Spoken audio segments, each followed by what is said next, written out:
There comes a moment when you've exhausted all your options while simultaneously coming across a product that reinvents your notion about what an honest and high-quality company looks like. The Healing Rose was the catalyst to that very moment for me. The Healing Rose Company is a female-owned Massachusetts CBD company based out of Newburyport that prides themselves in using only the best USDA-certified organically sourced ingredients for their vast line of therapeutic products. Their line stretches from lip balms, tinctures, skin balms, roll-on oils, and bath products. Their transparency places them above the rest with third-party tested results showcasing their intolerance to toxic pesticides, solvents, metals, and harmful elements. They provide full-spectrum CBD in many of their products, excluding their tinctures, which carry a broad spectrum profile, ideal for not having to worry about any low-level THC, which is common for many CBD products. That one's my favorite, and it's good on the palate. Full spectrum means that they extract from the hemp plant an array of different therapeutic cannabinoids along with CBD and their profile terpenes. The combination results in a greater outcome of healing and relaxation for any individual's needs. Whether you are an athlete looking for any recovery advantage, a patient in need of some relief to remind yourself that you are still a warrior, or someone who sees the frontiers of life with a little reserve and want to calm the mental storms that keep you from personally exploring, the Healing Rose CBD Company is here for your full body and mind optimization. Please visit thehealingroseco.com to explore their diverse line of products and support one of New England's best rising stars in an industry where ethics are fundamental, and a company like this will only be found sitting at the throne of it all. Use the code SAGAS, S-A-G-A-S, for 10% off your purchase. Again, visit thehealingroseco.com and use the promo code SAGAS at checkout for 10% off your purchase.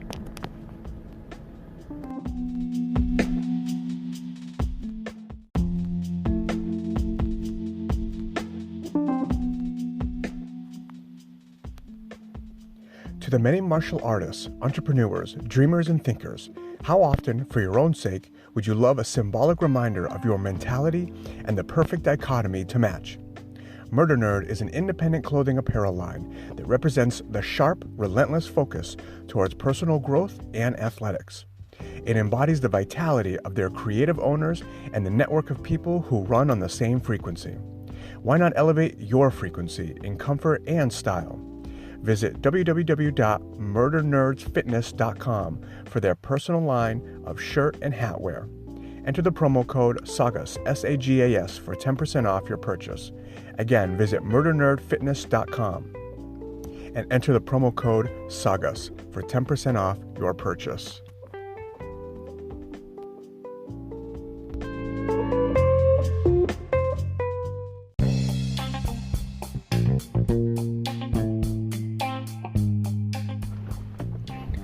Ladies and gentlemen, we're back, hitting it again.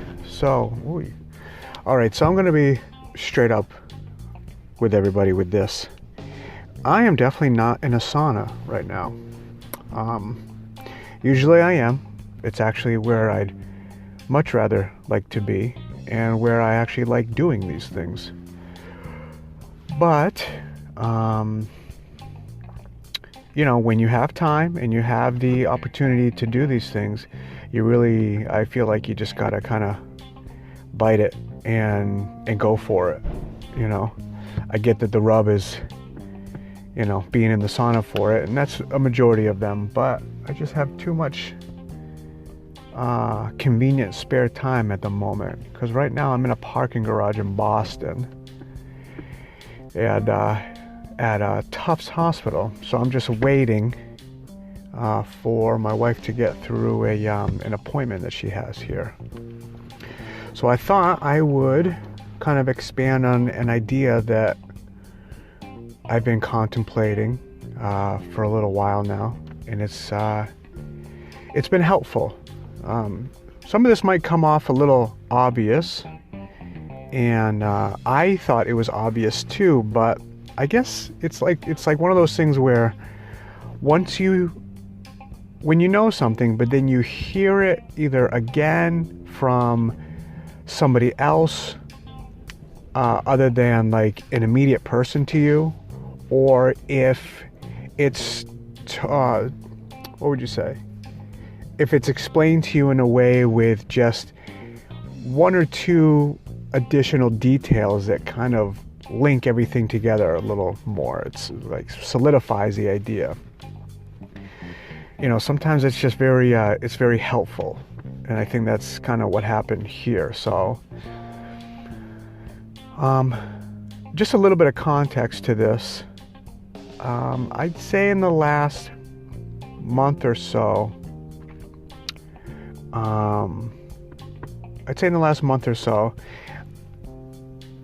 my wife's health has kind of ping-ponged in a way, where she had been doing some therapies, and they actually ended up giving her some really, really heavy side effects a year into it, which was kind of devastating. So the side effects were so bad, I had to get off of it. In some strange way, it was a blessing because it was very hard to do. It consisted of a lot of IVs I had to do, infusions. And then we did the ketamine, which we thought was, the great divider to this thing, and it was going to help tremendously. But, sometimes, what would you call it? Diseases, I guess, they manifest and they need many different layers of therapy to kind of unwind the multiple mechanisms that are going on at the same time. So it's not just one thing that's going to help. So because of that, the pain has arisen. Oh, I'm about to see an accident. See, this is what's kind of cool. I can just kind of sit here and observe and watch and see if a shit show happens in front of me. No, I think everybody's cool. Hilarious. So, shit, what was I saying? So the pain unfortunately has ramped up again. And with that has brought back a lot more anxiety, a lot more projection, a lot more limitations.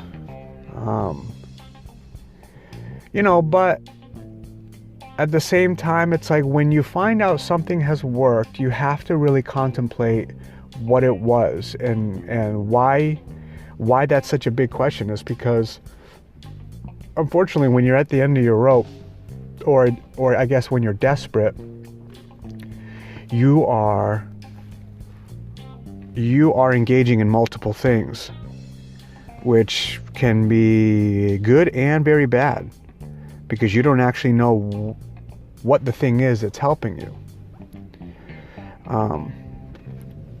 So, it's been a lot of contemplating on just kind of what was working, what wasn't working, blah, blah, blah, blah. And, we're now kind of reestablishing things, re-engaging in things, doing the same certain types of therapies, just in a different way that are less painful and hopefully will not have any side effects.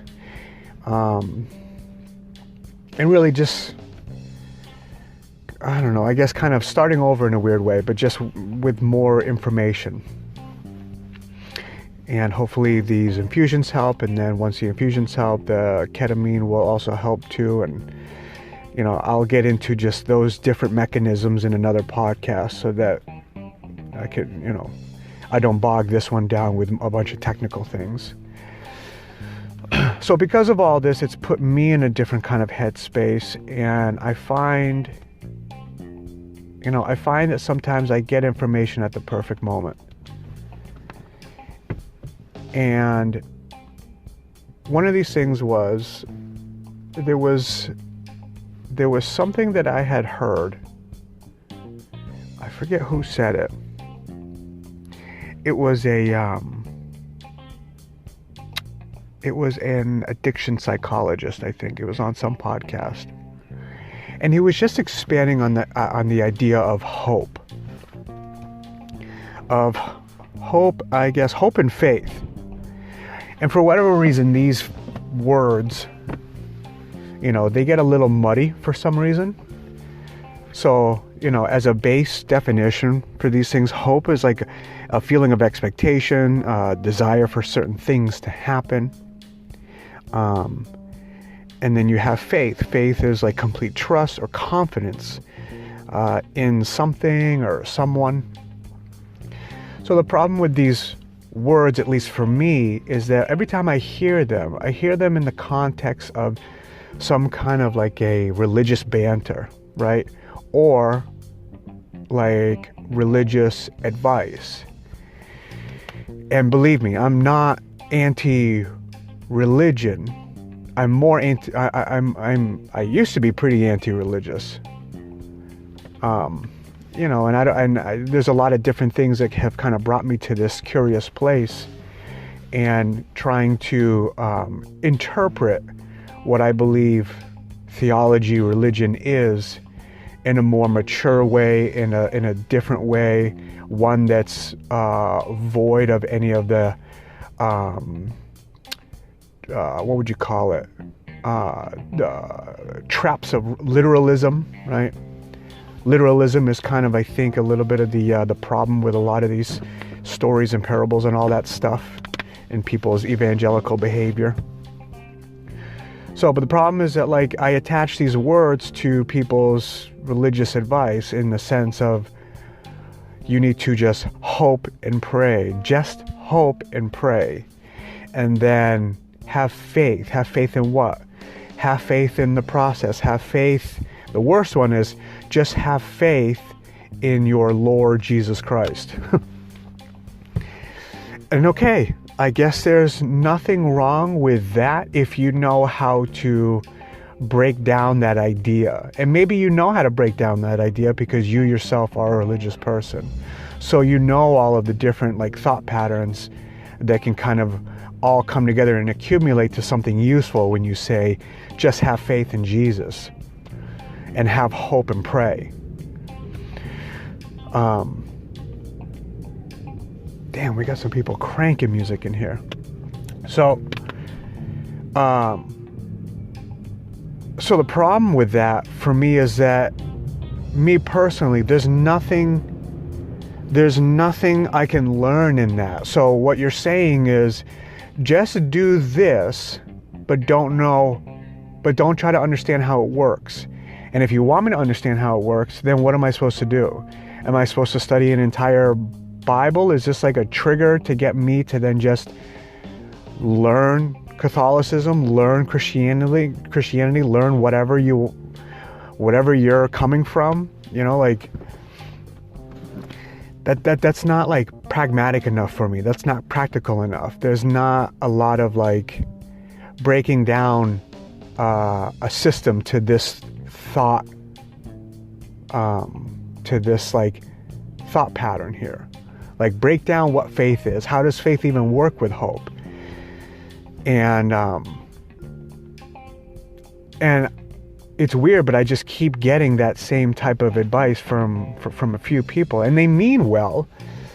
It's just that I don't know what to do with what they say, because even when I try to get them to kind of expand on it, it's more really just kind of it falls into a lot of just like religious jargon that they're just more sentences that maybe we're supposed to be able to interpret into some like psychological lens through which we'll see our problems through. But it's like I can't even get there. I have to assume that. So I have to assume that the advice or the story parallels some kind of like amazing thing that's already in my mind. And maybe there is, right? But the person I'm talking to just isn't versed enough to break it down in that way. So, as I listen to this psychologist talk, this therapist talk, it's neat because they break down something that kind of sparked something in me, which was like the fear of hope. there is a huge fear in hoping, right?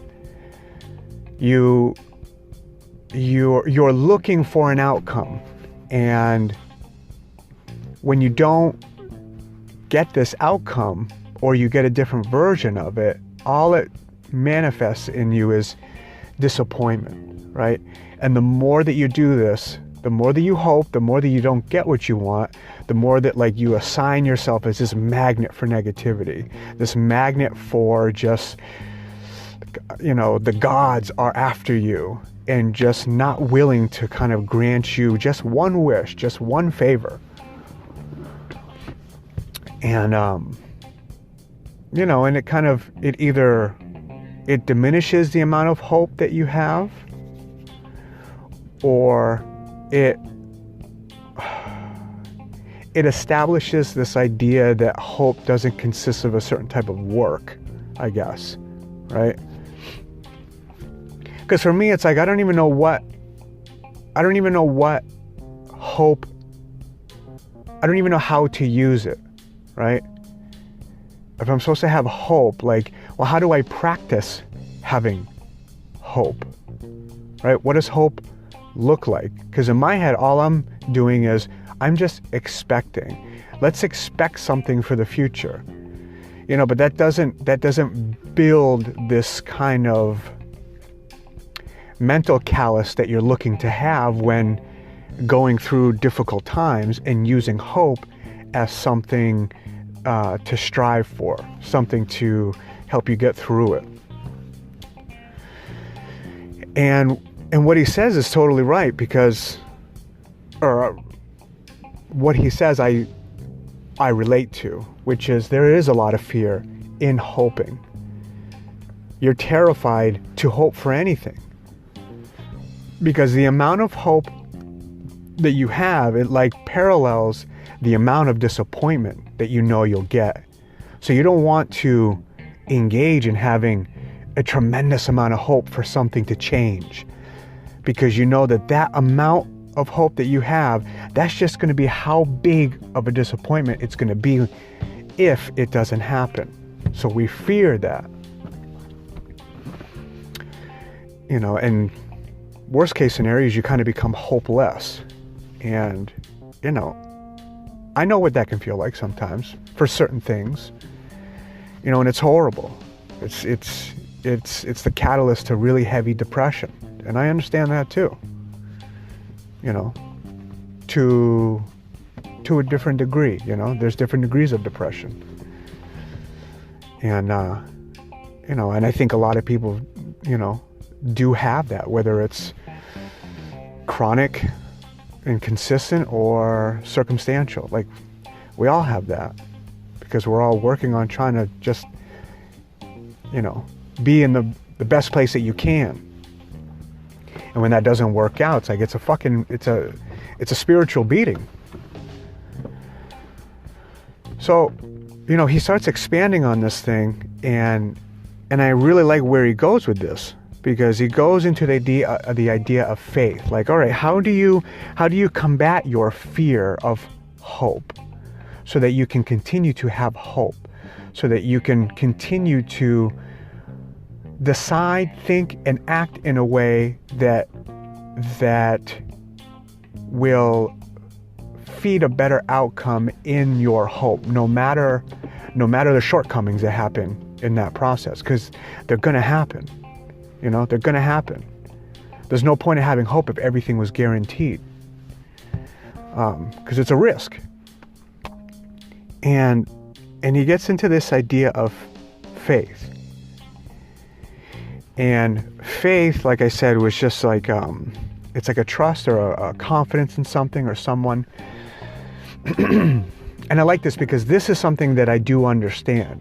And this is why this clicked for me, because it's like I understood pieces of what he was talking about, but then when he glued them together, it was like, oh, okay, I've now mapped this out. So now I can use this is a little bit of a layout for me, so that I can now pull from this little equation when I need it. And I've needed it a lot lately. And so what he says is, how do you build faith? Because you need faith to be able to consistently hope, to hold on to your hope.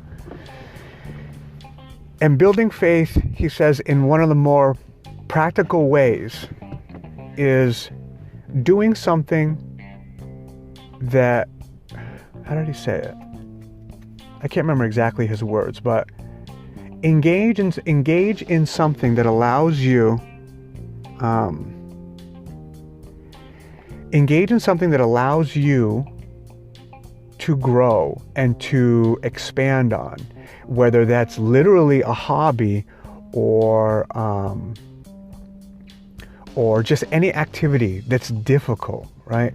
Because if you can do something that is difficult and you consistently do it, and whether you were bad in the beginning and got better at it, it reinforces this idea that building on something allows for achievement. Building on something allows for progression. And knowing that you were the thing to actually do it gives you confidence in the idea of engagement, in succeeding, right? In your own just perseverance to learn, or and to focus, or to whatever the short-term goal is in that thing. So let me just see something real quick. So in engaging, in engaging with that, it builds this kind of confidence that you can parallel to your faith. Faith is, because the faith is in you. If you have faith in yourself, do engage in these things to build confidence, which will allow you to have faith in yourself. Know that you're not so broken you can't achieve something, right? It's this kind of thing of like small steps kind of like accumulate into long travels, right? So then I'm getting lost. So the confidence that you build in your engagement then builds your faith, which gives you a resilience that will allow you to kind of navigate through the ups and downs of your unmet expectations in trying to have hope for your greater goal. You know, and I think that I am saying this in the right way, but this is how I'm interpreting this. And it was great. And it really just made a lot of sense. Because it isn't just it's not just a blind faith. It's, you know, and this is just from me, but it's like, you've set out a problem and now we've just kind of broken down the problem. We've distilled it, we've boiled it down, we've done whatever to it. And these words matter because you can connect these words to build this concept. Instead of just saying, have faith in Jesus, you should just hope and pray. Okay, that's good for somebody, but I need to be able to connect the dots so that I can actually move into the actions that I need to do. And this did it so well. This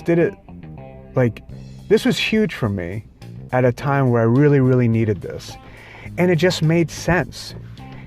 And it made sense because, you know, I'm already somebody who understands that slowly working towards something exercises kind of like the spirit and the mind of a person in a way that lets that person know that they can do it, right?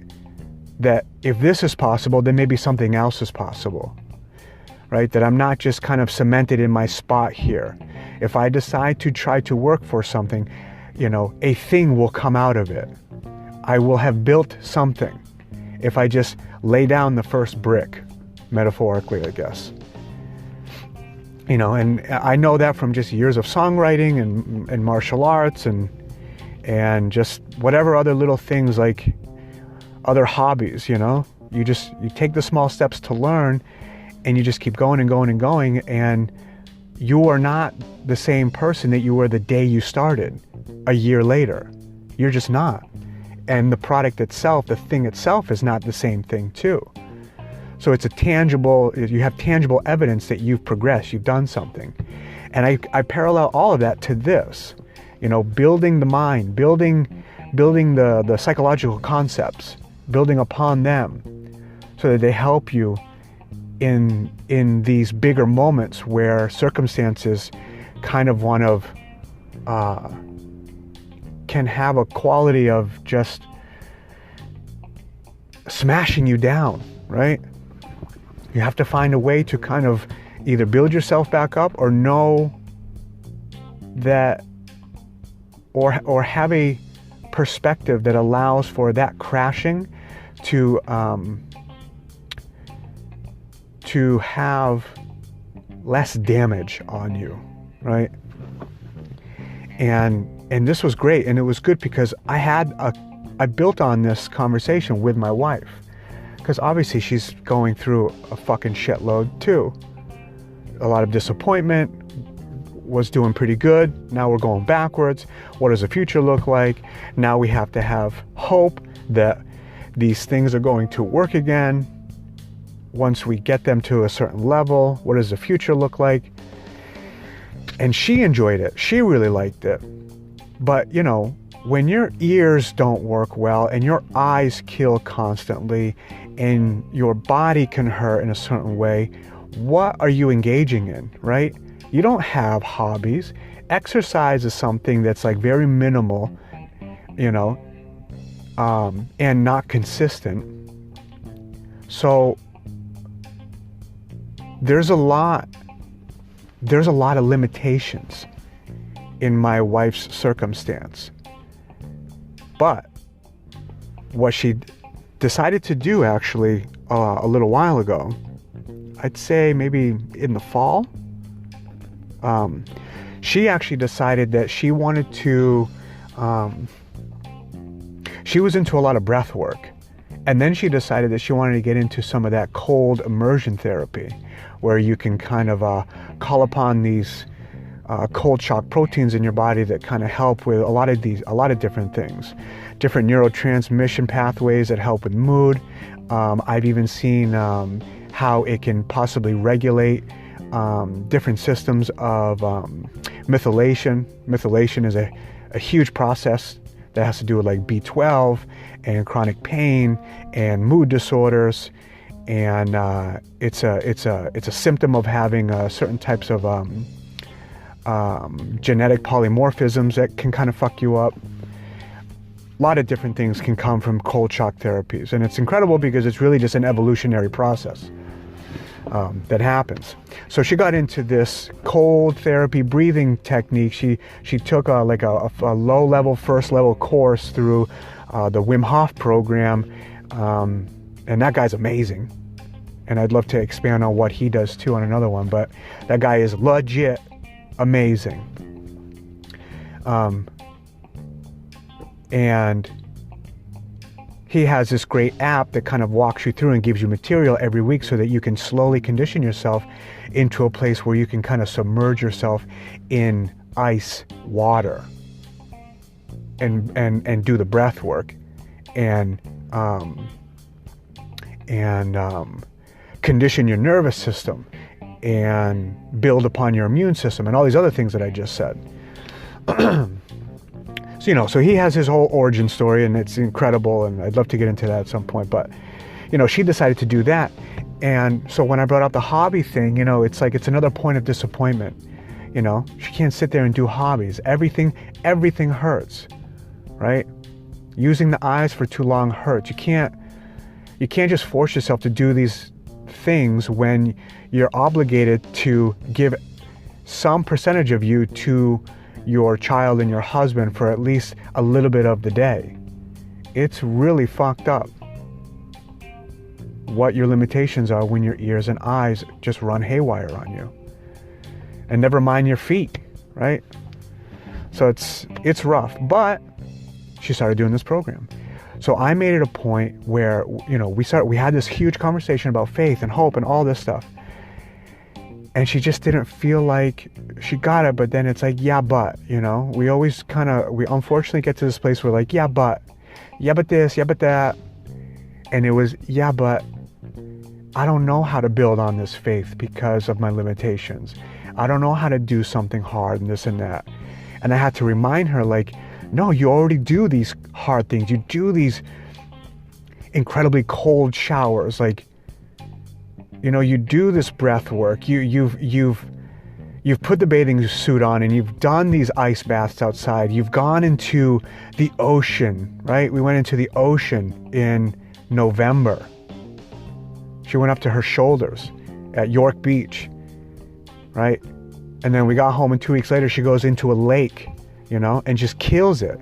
And the great thing is that it's not a cure-all, but her mood is lifted and her nervous system calms down in a way where her eyes feel just a little bit better. So I'm just like, it's right there. Like, it's the thing that you use to condition the idea that you have perseverance, that you can get through things, that you can build upon something, that you are stronger than you think you are, which then will reinforce your faith in yourself to then take that journey of hope, no matter how much disappointment there is, right? And that's the fuel, and that's when the equation made sense to me, and that's when it made sense to her. And we both loved it. And like, I ran around, I went crazy trying to find like these little, like they have these little artificial tubs that you just, they're like pool liners. And they're like, what would you call them? Like little cylinders. They're maybe like 4 feet tall. And we have a tub in our bathroom that we don't use. So I just put it up in there. I threw a hose from one bathroom to the other bathroom, and we just fill it up every 4 days, throw a bag of ice in there, and she does an ice bath every day, sometimes for like 4 or 5 days straight. It takes 2 days off so we can refill the water. That is so fucking huge. I don't know anybody who's willing to do that, right? Pain makes you do some crazy shit. Like, I don't know a lot of people that would do it that consistently. Yeah, you would do it maybe even once a week, but to do it 4 or 5 days in a row, like, that's rough. And to do it on 30-degree days in the winter, nobody wants to fucking get in an ice bath, right? Unless you've created that mental fortitude, right? And sometimes you only make that mental fortitude if you're forced to because of fucked up circumstances that you just are willing to not accept. And she hasn't. And it's incredible. It's incredible to watch, and I'm happy that we have this tool to be able to use it whenever she wants to and carry this situation hopefully onto a better one in engaging some of these other therapies that we're now going to start engaging in. Something to just hold her over, because it can get really bad. It got really bad again, and it's just, fuck, man, it's heavy. It's hard. It's hard on everybody. But, it's shit like this that forces you to have to contemplate different ways of thinking, different ideas on how to look at faith and hope, and fucking getting your ass in some cold ice water. So, yeah, I guess I just, it's been a rough month or two, but, this thing that I've kind of discovered and helped myself in understanding it to a better degree, this has been a game changer. This has been great. The idea of engaging in something difficult so that you know that you have the ability to achieve, to do things, which then can reinforce your faith in yourself. And the more faith that you have in yourself, the more confident you are in going through a really fucking heavy time of hoping to the highest degree. Because it's kind of what we do. Like we shave down the hope a little bit because we're scared of going too high. We don't want the greatest outcome. We'll just take a little bone. We'll just take a little nugget. you know, because we're just terrified of just constantly being disappointed. That shit just isn't meant for us. It's not meant to work out. You know, and that's, you know, it's easy for me to say it right now, and believe me, I don't always fall into this like very optimistic place, but it is your narrative that opportunity just doesn't want to come your way. You know, that a good outcome is just not meant for you. You don't know it's not meant for you until the day you're fucking dead, man. You just don't know. And if you want to give up on that, then that day of death is today. Right? It's today. So, like, I don't know. I'm trying deeply to embrace this idea. And because it makes sense, I think it's going to be a little easier. It really is. And I'm thankful for the ice baths, and I'm thankful for just my wife's ability to have the fucking balls to do this. And to continuously do this. Because she's an unbelievable example in this house.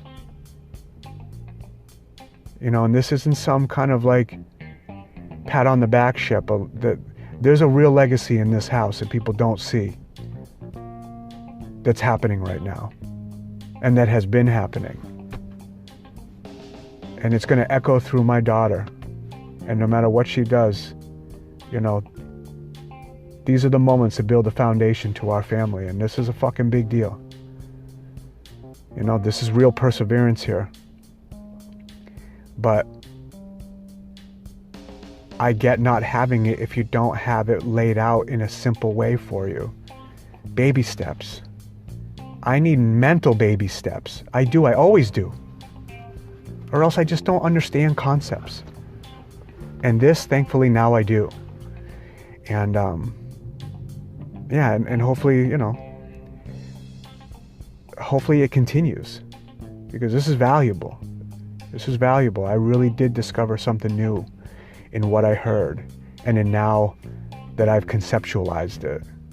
It's for real. All right, guys. Well, hopefully next time I'll be in a sauna and not this dungy, loud-ass, cold parking garage. But I just thought that this would be important. I didn't want to kind of lose the thought or lose the motivation or just not have the time. You know, this is kind of how some of these might come out. They just, yo, you got time? Get on the mic. I don't know. That's it. But for the most part, I'll be sitting there sweating. All right, guys. Thanks. Love y'all.